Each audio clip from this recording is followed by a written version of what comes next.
हमारे सनातन धर्म में कोई भी चीज़ यूं ही नहीं है। कोई भी रीति रिवाज जो है यूं ही नहीं बनते। यूं ही हमारे पूर्वजों ने कोई रीति रिवाज नहीं बनाया। ऐसे ही है शादी विवाह।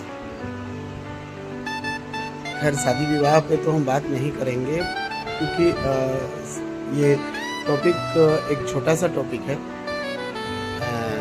जिसमें मैं बात करने वाला हूँ, और शादी विवाह लंबा टॉपिक है। तो आइए आज जो है एक ऐसे टॉपिक पे बात करते हैं जिसके बारे में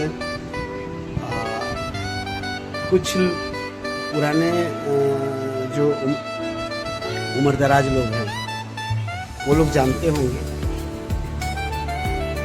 और इतना तो गारंटी के साथ कह सकता हूँ, गारंटी मैं कह रहा हूँ कि कुछ शादीशुदा लोग नहीं भी जानते होंगे कि लावा मिलाना शादी में एक रिवाज होता है। उस रिवाज में लावा मिलाना जो रिवाज है वो क्यों होता है, हमारे पूर्वजों ने हमारे सनातन धर्म में उस रिवाज को क्यों बनाया है। देखिए बात जो है सोचने वाली है, और सच है कि कुछ लोगों को नहीं पता होगा कि लावा मिलाने वाला जो है रीति रिवाज, मतलब जो रिवाज है वो एक्चुअली बनाया क्यों गया। अगर पहले से पता होगा तो आप लोग कृपया ये जरूर बताइएगा कि किन किन को पहले से पता था, और नहीं पता है तो कोई बात नहीं है, मैं बताने की कोशिश कर रहा हूँ।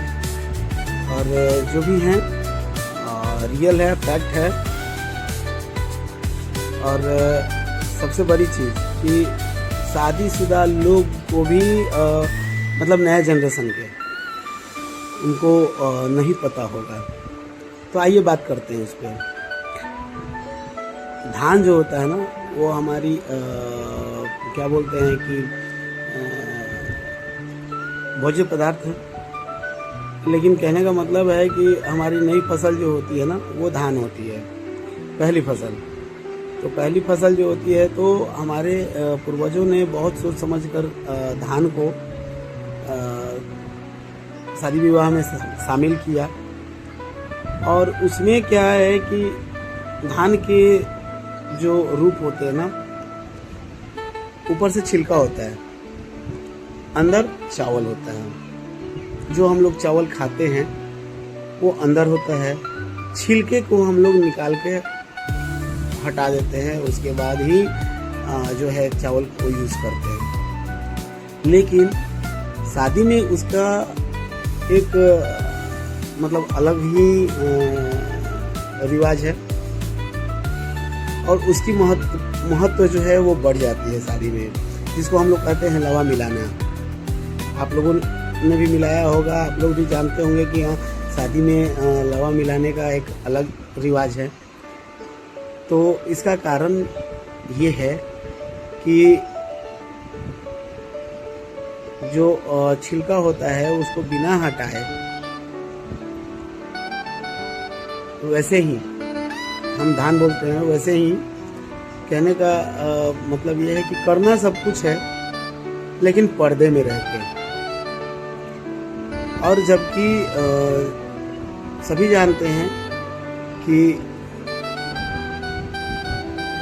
पर्दे के पीछे जो चीज़ होता है वो पर्दे के बाहर नहीं हो सकता है। तो वो चीज़ को इसलिए जो है रिवाज बनाया गया कि करना है वो पर्दे के पीछे करना है। दूसरी चीज़ कि जब धान को ये क्या बोलते हैं गर्म किया जाता है तो वो फूटता है, लेकिन फूटने के बाद भी छिलका बाहर नहीं होता, अलग नहीं होता।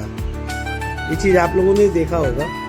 तो इसका महत्व इससे आता है कि कितना भी सुख हो या दुख हो, सुख मतलब धान, लेकिन दुख जब वो गर्म होकर फूटता है तो छिलका निकल नहीं जाता है। तो दुख भी हो, ठीक है, उसके बावजूद भी साथ नहीं छोड़ना है। ये महत्व होता है धान का। यही दर्शाया गया है और यही हमारे पूर्वजों ने शादी विवाह में एक रिवाज बना दिया कि हाँ, और उस चीज़ को शादी में पंडित जी के द्वारा जो पंडित जी शादी करवाते हैं वो बताते भी हैं कि इस चीज़ का महत्व क्या है। तो कमेंट में बताइएगा कि क्या आप लोगों को पहले से पता था या नहीं पता था, या इससे विस्तृत अगर किन्हीं को जानकारी है तो वो ज़रूर साझा करेंगे। धन्यवाद।